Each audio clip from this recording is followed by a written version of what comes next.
Hey everyone, welcome to the Industry Show. I'm your host Nitin Bajaj, and joining me today is Sunil Gunderia. Sunil, welcome on the show. Thanks, Nitin, for the wonderful opportunity to be on your show and be heard by your audience. Pleasure is all ours. So let's start with who is Sunil? I like to say that much of my life was informed by winning a genetic lottery.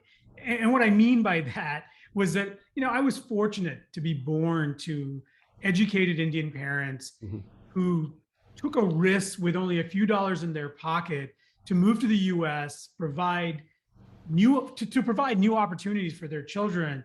And the risks they took helped shape the many different career paths I've taken. So, including starting my profession as my dad was a chartered accountant, I was a CPA, but then I moved into management consulting. I followed my passion to work for Walt Disney, where I was 11 years, and I moved my family with that company to London. And I had this opportunity to start and run a new global business for what arguably is the world's greatest brand, Yes. at the nascency of mobile devices being a platform for interactive content. And then that led to this incredible opportunity in my role at Age of Learning, where I serve as Chief Innovation Officer. And my role now has allowed me to learn a great deal about education, and build a passionate team who have developed educational products that we know can change learning outcomes for millions of kids. Yes. And that has been a tremendous exposure, right? And I'm sure a wealth of learning and wisdom that has come about with that kind of an opportunity. And the great thing about you that I've known you a few years now is you're so approachable, you're so humble, despite all of your accomplishments. So thank you for being you. Really appreciate it. That's really quite kind of you, Nitin. It's been wonderful to interact with you and the great work you do, not only with the show, but in your professional passions as well. So tell us about Age of Learning. Sure. As a company, we've been around since 2007, so for 14 years. When our founder, Doug Doring, started the company with a really lofty mission to help all children achieve academic success and develop a lifelong love of learning. A lot of people don't know Age of Learning, but they do know our flagship product, ABC Mouse, which launched about 10 years ago. And what ABC Mouse is a comprehensive digital early learning program that over 30 million kids have used. And it has gained the trust of parents who are delighted to see their kids both learn and be excited about learning. And this trust from parents has earned ABC Mouse its position as the number one early learning solution for children. And you hit the the nerve there. It's not just having access to some kind of content, but being excited about it, right? And that's really, I believe, what drives that learning and motivates them to keep coming back and keep learning. Indeed, learning in itself is intrinsically motivating. Yes. You find, we all find pleasure when we learn something new. Assuming it's good information to learn, but inevitably you feel good about yourself. You feel like you've accomplished something, and sometimes the way formal education works, and we talked a little bit about rote memorization, that Yes. doesn't feel as good as learning something organically and in an engaging way. And I think that is something that a company we've done really well, is just brought that joy of learning to kids. You mentioned 30 million children have used ABC Mouse or Age of Learning products. Give us a sense for the size and scale and the geographies you're present in. Sure, Nitin. Let's start with the scale. I'm fortunate to work with a, a wonderful team of passionate individuals, of over 600 of them at Age of Learning, who are all driven by this purpose to help kids learn. Um, our products, we have ABC Mouse, which I mentioned. We also have a product for no older kids called My Adventure Academy, or not My Adventure Academy, Adventure Academy. Mhm. And we have a global product called ABC Mouse English, that we distribute currently with Tencent in China, Rakuten in Japan, and we have plans to distribute that in other territories around the world. We recently announced the launch of a schools business with a new next generation product that adapts learning to every child's needs, and we certainly believe is going to have a huge impact. And just 2 weeks ago, we announced closing a $300 million funding round, which was led by TPG, among other investors.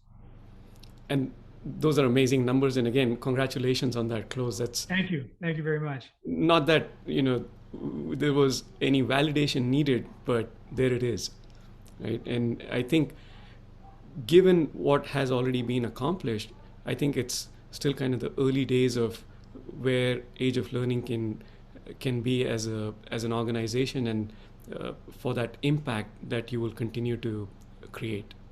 And we certainly believe so. And we believe that the rationale for the investment is because there's such a need for impact as well. So tell us about the size and scale at which you're operating.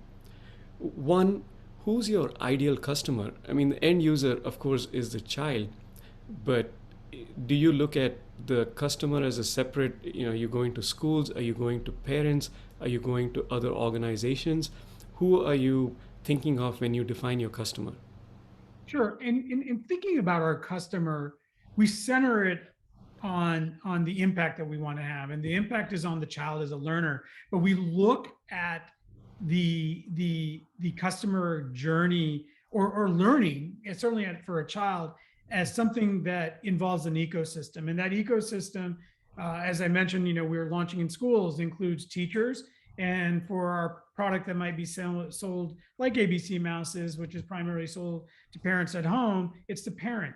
And what we try to do with our products is we engage each of them, and the child is the learner, they're center in our flywheel, but the parent is also a learner, the teacher's a learner about what that individual child is capable of and what they're learning currently, and how they can act best as a coach, a teacher, and a supporter, and a cheerleader for that child as they're learning, and really giving them and remove the fear that a lot of parents have, for example, that my child doesn't know as much as another child. Every child is capable of learning and has their own unique capabilities and needs, and we try to address those needs through our product. Makes sense. And as you do this, as you keep the child at the center of your design, what are some of the challenges you're facing as a business?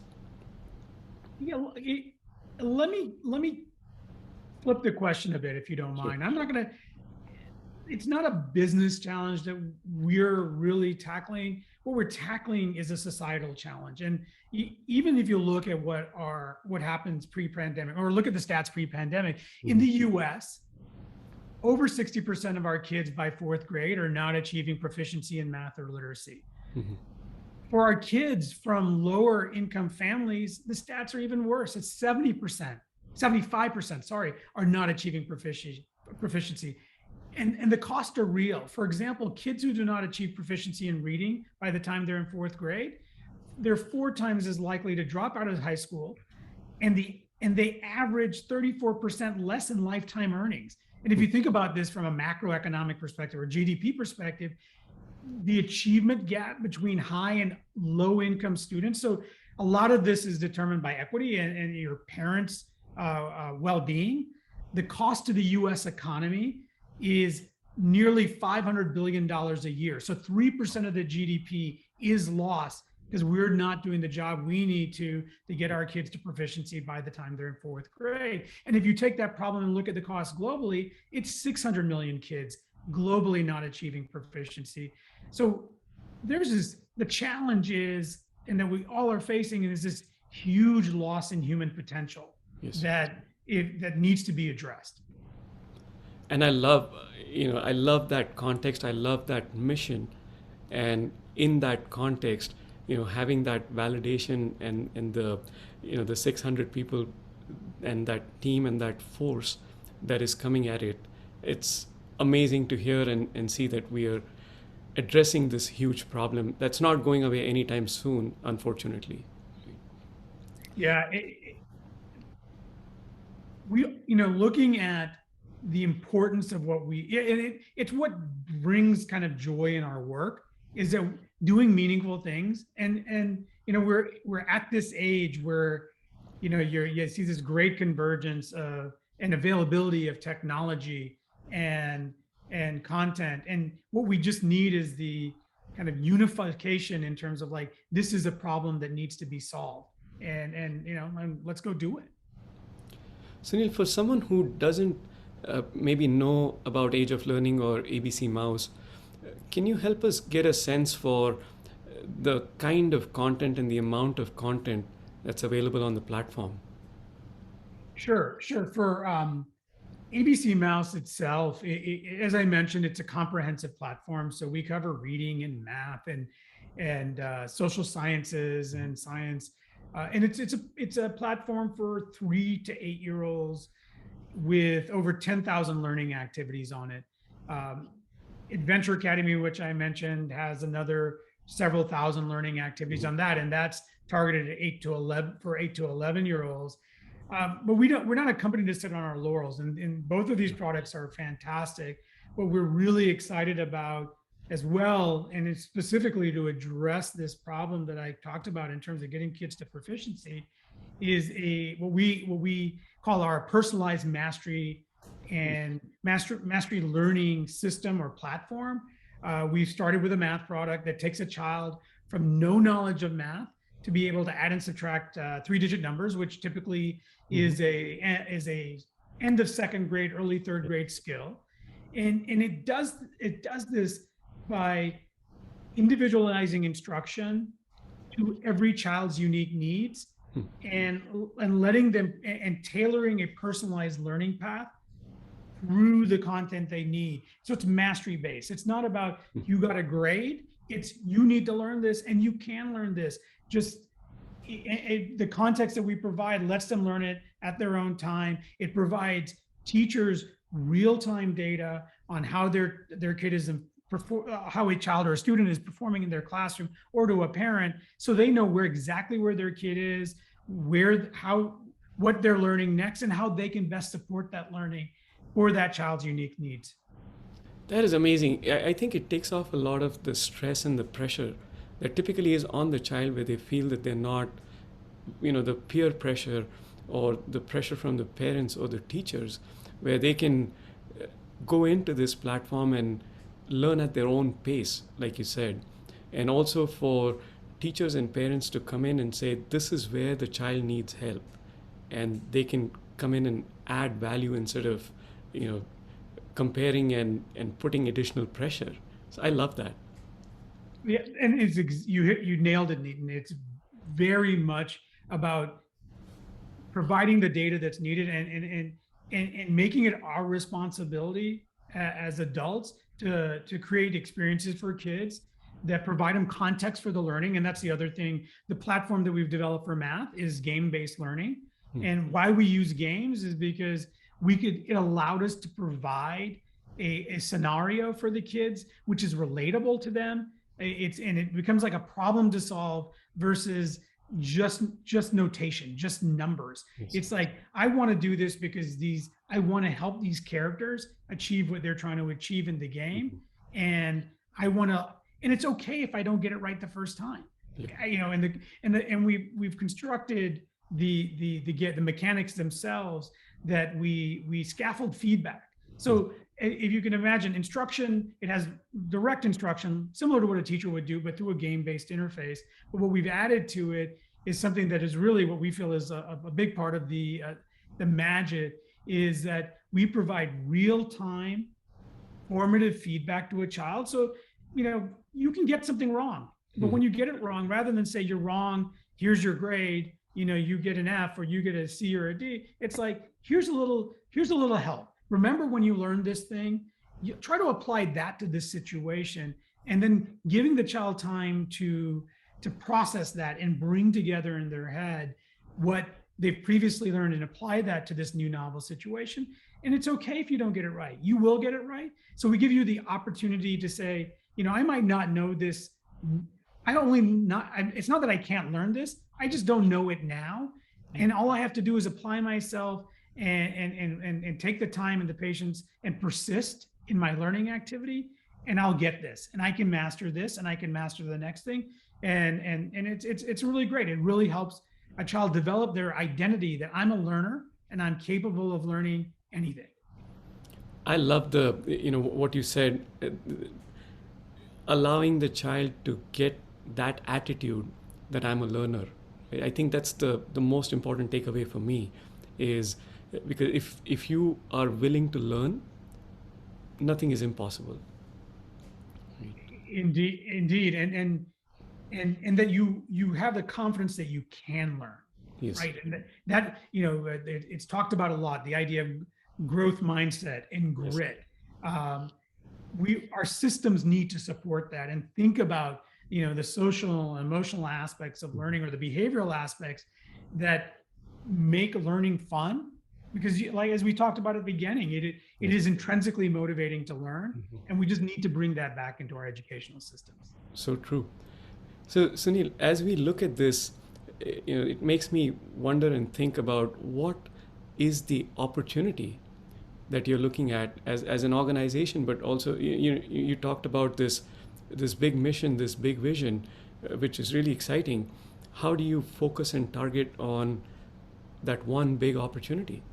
And one of my life learnings has been that things that are big challenges are in getting, and we talked about it, getting our children to proficiency and beyond is the opportunity as well. And that's what we're targeting. And to give you some context, there's this fantastic article from, well-known Harvard professor, Michael Porter, who wrote about the four forces model, and one of his colleagues, Michael Kramer, called shared value capitalism. And what that means, to unpack that is a company, when your strategy targets solving societal problems and that you execute on those strategies, you not only benefit society, you also have this opportunity to create great returns for all your stakeholders. Yes. And that is our strategy at Age of Learning, as we measure our success by impact in addition to revenues and profits. We feel incredibly fortunate to be able to innovate for purpose. And, it's something that, I talk to my kids about. It's like, you can do meaningful things in the world, and you should look for work that provides you that purpose and meaning, because it'll make your life all that much better. So true. A couple of things, and it's not, I know you're not in the capitalism business, but it does, that shift that has happened over the past few years to stakeholder capitalism, or profit with purpose, or doing good while doing well, I think driven by values and purpose is the right place to be. And I'm glad an organization like Age of Learning is at the center of it. I appreciate that. And, to that point, we're in the business of impact, but the reality is we need money to make impact. Of course.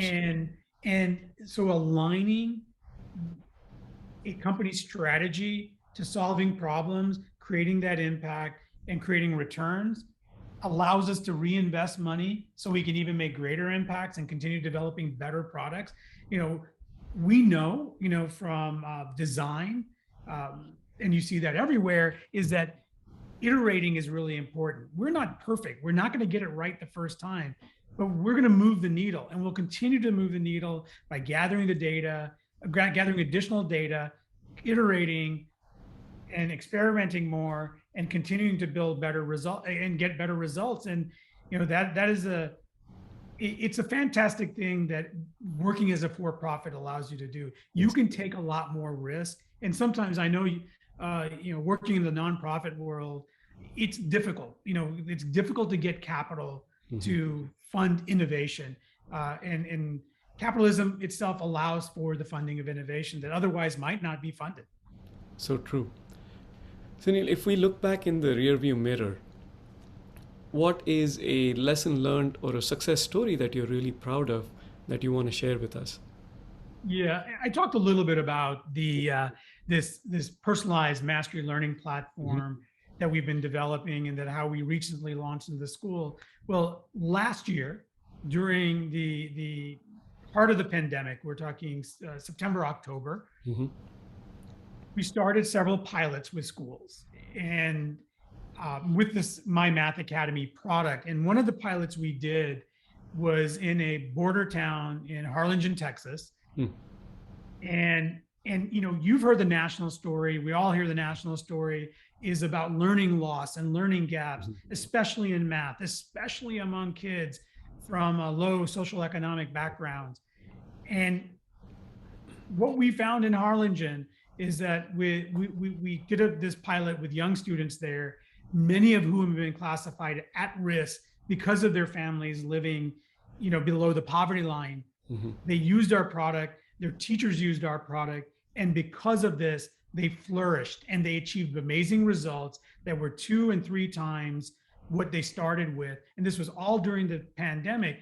This not only helped these kids develop the confidence that we talked about, they also helped set new expectations for the teachers and the administrators at the schools in terms of what these students are capable of Mhm. learning, and that when our educators and our educational products align around what each student needs, there's just amazing things we can achieve. So the lesson we learned is that we need to double down on what we're doing. Others need to be doing similar things to really help unlock this human potential of our future generations. And that's what we're really excited about. And it's I hope it's a lesson that is a good takeaway for your entire audience. It sounds like one, and I think, I want to congratulate you and your team and also the school for being open to doing this while we were in the pandemic, right? A lot of things had been shut down, so I'm sure, yes, it has helped accelerate digitization and getting people online. But my personal experience as a parent whose school was kind of going through the same transformation, it was not easy, right? So to be able to gather the resources and have that mindset to continue to test and try for the children and make things better for them, I mean, hats off to you. Wonderful And teamwork.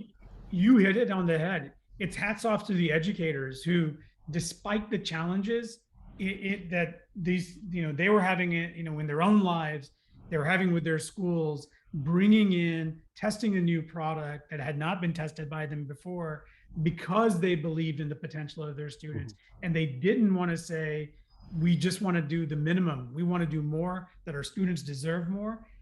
That's why we got the results we got. And so it's really all credit to educators who believe in the potential of the students that they serve. That's such a beautiful story. And on that note, I want to switch gears and get to know you a little better. And the way we do this is through one line life lessons. So I would invite you to share a few of those with us.